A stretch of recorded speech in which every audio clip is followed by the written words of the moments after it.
नमस्कार भक्तजनों, आप सभी को आपके इस अपने YouTube चैनल शिव शक्ति 108 में हार्दिक स्वागत है।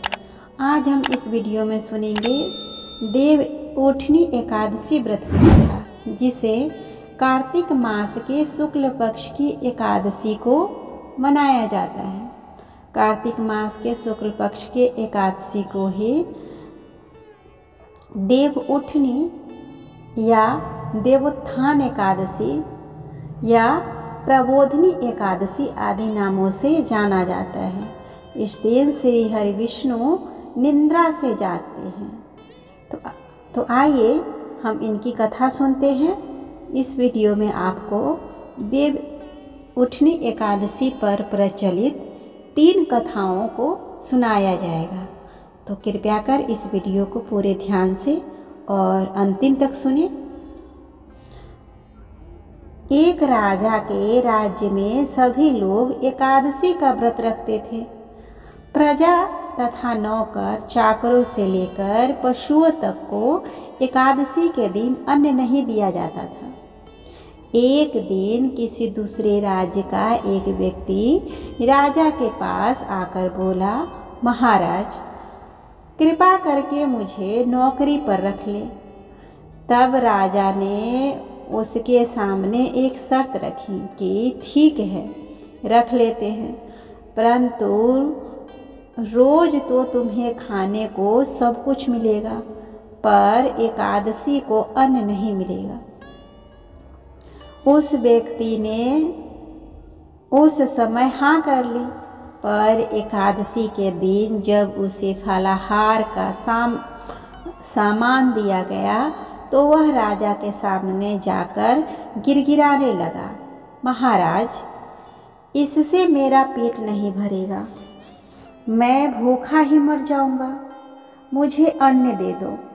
राजा ने उसे शर्त की बात याद दिलाई, पर वह अन्न छोड़ने को राजी नहीं हुआ। तब राजा ने उसे आटा, दाल, चावल आदि दिए। वह नित्य की तरह नदी पर पहुंचा और स्नान कर भोजन पकाने लगा। जब भोजन बन गया तो वह भगवान को बुलाने लगा, आओ भगवान, भोजन तैयार है। उसके बुलाने पर पीताम्बर धारण किए भगवान चतुर्भुज रूप में वहां पहुँचे तथा प्रेम से उसके साथ भोजन करने लगे।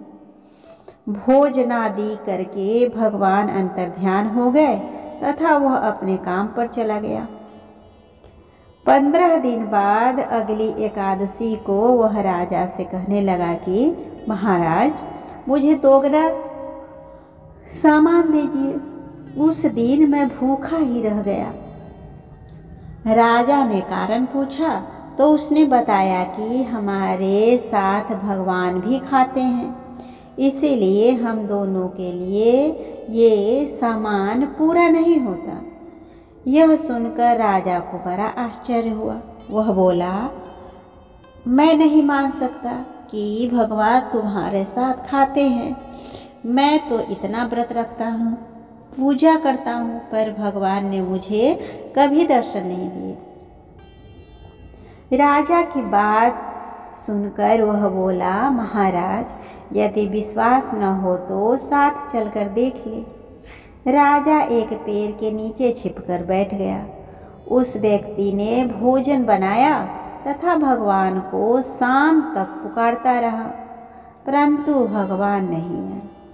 अंत में उसने कहा, हे भगवान, यदि आप नहीं आए तो मैं नदी में कूदकर अपनी प्राण दे दूंगा। लेकिन भगवान नहीं आए। तब वह प्राण त्यागने के उद्देश्य से नदी की तरफ बढ़ा। प्राण त्यागने का उसका दृढ़ इरादा जान शीघ्र ही भगवान ने प्रकट होकर उसे रोक लिया और साथ बैठकर भोजन करने लगे। खा पी कर वे उसे अपने विमान पर बिठाकर अपने धाम ले गए। यह देख राजा ने सोचा कि व्रत उपवास से तब तक कोई फायदा नहीं होता जब तक मन शुद्ध न हो। इससे राजा को ज्ञान मिला। वह भी मन से व्रत उपवास करने लगा और अंत में स्वर्ग को प्राप्त हुआ। अब हम सुनते हैं एकादशी व्रत पर प्रचलित दूसरी कथा। एक राजा था, उसके राज्य में प्रजा सुखी थी। एकादशी को कोई भी अन्न नहीं बेचता था, सभी फलाहार रहते थे। एक बार भगवान ने राजा की परीक्षा लेने चाहिए। भगवान ने एक सुंदरी का रूप धारण किया तथा सड़क पर बैठ गए। तभी राजा उधर से निकला और सुंदरी को देख चकित रह गया। उसने पूछा, हे सुंदरी, तुम कौन हो और इस तरह यहाँ क्यों बैठी हो?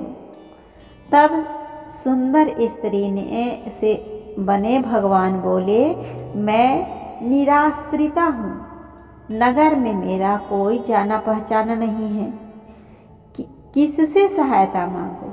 राजा उसके रूप पर मोहित हो गया था। वह बोला, तुम मेरे महल में चढ़कर मेरी रानी बनकर रहो।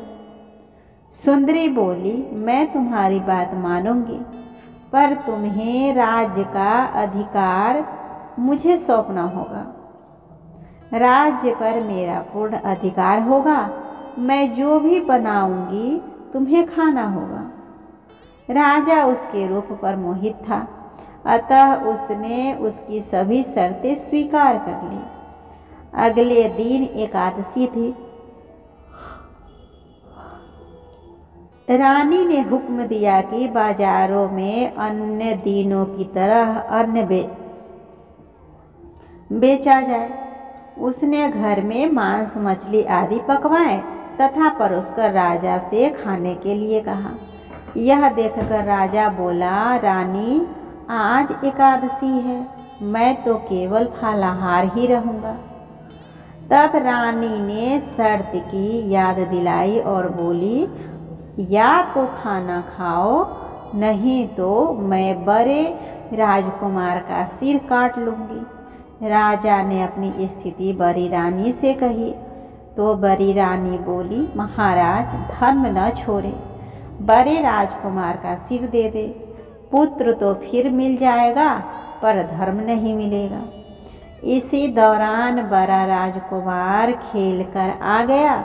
माँ की आँखों में आंसू देखकर वह रोने का कारण पूछने लगा, तो माँ ने उसे सारी वस्तु स्थिति बता दी। तब वह बोला, मैं सिर देने के लिए तैयार हूँ। पिताजी के धर्म की परीक्षा होगी, जरूर होगी। राजा दुखी मन से राजकुमार का सिर देने को तैयार हुआ तो रानी के रूप में भगवान विष्णु ने प्रकट होकर असली बात बताई। राजन, तुम इस कठिन परीक्षा में पास हुए। भगवान ने प्रसन्न मन से राजा से वर मांगने को कहा तो राजा बोला, आपका दिया सब कुछ है, हमारा उद्धार करें। उसी समय वहाँ एक विमान उतरा। राजा ने अपना राज्य पुत्र को सौंप दिया और विमान पे बैठ के परम धाम को चला गया। इसी तरह देव उठनी एकादशी पर प्रचलित ये दूसरी कथा संपन्न हुआ। आइए अब हम देव उठनी एकादशी पर तीसरी कथा को सुनते हैं। शंखासुर नामक राक्षस की कथा है।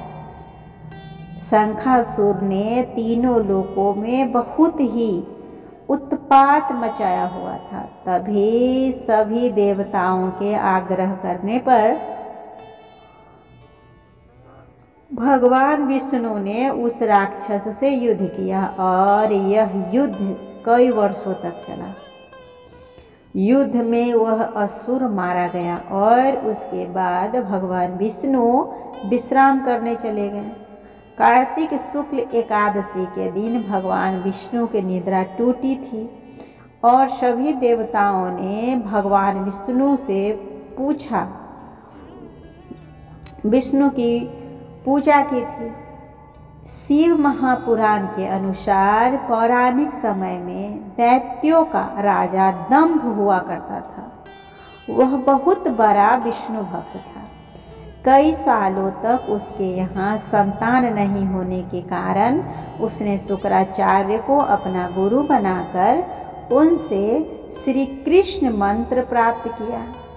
यह मंत्र प्राप्त करके उसने पुष्कर सरोवर में घोर तपस्या की। भगवान विष्णु उसकी तपस्या से प्रसन्न हुए और उसे संतान प्राप्ति का वरदान दे दिया।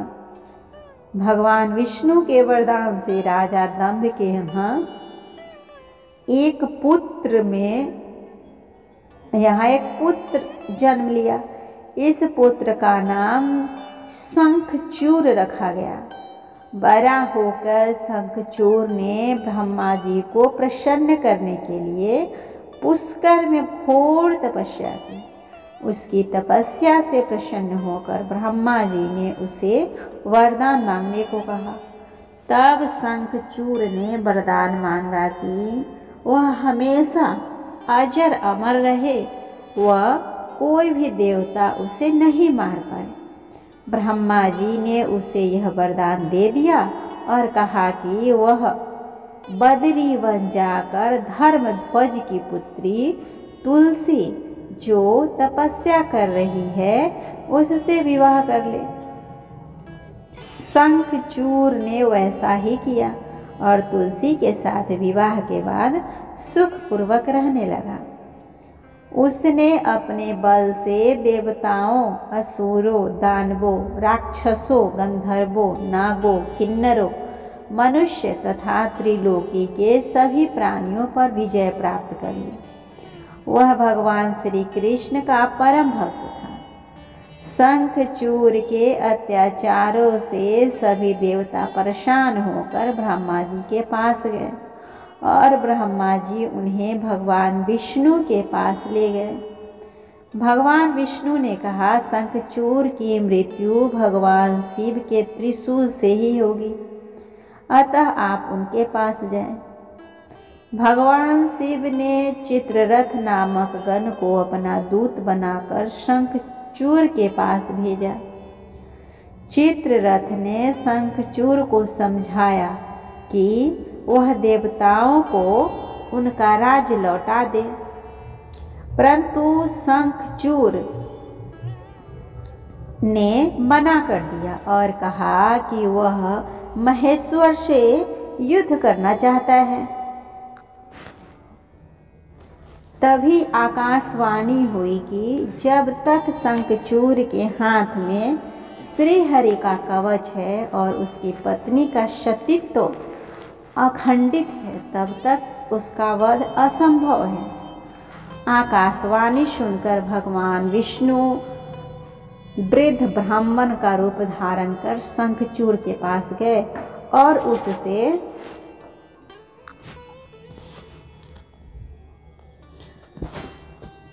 श्री हरि कवच दान में मांग लिया। शंखचूर ने वह कवच बिना किसी संकोच के दान कर दिया। इसके बाद भगवान विष्णु शंखचूर का रूप बनाकर तुलसी के पास गए। शंखचूर रूपी भगवान विष्णु ने तुलसी के महल के द्वार पर जाकर अपनी विजय होने की सूचना दी। यह सुनकर तुलसी बहुत प्रसन्न हुई और प्रतिरूप में आए भगवान का पूजन किया व रमन किया। ऐसा करते ही तुलसी का सतीत्व खंडित हो गया और भगवान शिव ने युद्ध में अपने त्रिशूल से शंखचूर का वध कर दिया। तब तुलसी को पता चला कि वे उनके पति नहीं हैं, बल्कि वे तो भगवान विष्णु हैं। क्रोध में आकर तुलसी ने कहा कि आपने छलपूर्वक मेरा धर्म भ्रष्ट किया और मेरे पति को मार डाला, अतः मैं आपको श्राप देती हूँ कि आप पाषाण होकर धरती पर रहें। तब भगवान विष्णु ने कहा, देवी तुम मेरे लिए भारतवर्ष में रहकर बहुत दिनों तक तपस्या कर चुकी हो। तुम्हारा यह शरीर नदी रूप में बदलकर गंडकी नामक नदी के रूप में प्रसिद्ध होगा। तुम पुष्पों में श्रेष्ठ तुलसी का वृक्ष बन जाओगी और सदा मेरे साथ रहोगी।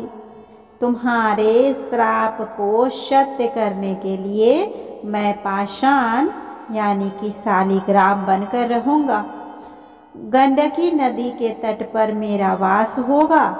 देव प्रबोधिनी एकादशी के दिन भगवान शालिग्राम व तुलसी का विवाह संपन्न कर मांगलिक कार्यों का प्रारंभ किया जाएगा। हिंदू धर्म मान्यता के अनुसार इस दिन तुलसी शालिग्राम विवाह करने से अपार पुण्य प्राप्त होता है।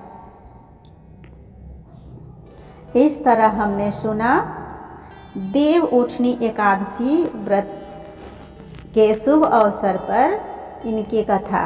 उम्मीद करती हूँ आप लोगों को ये व्रत कथा पसंद आया होगा।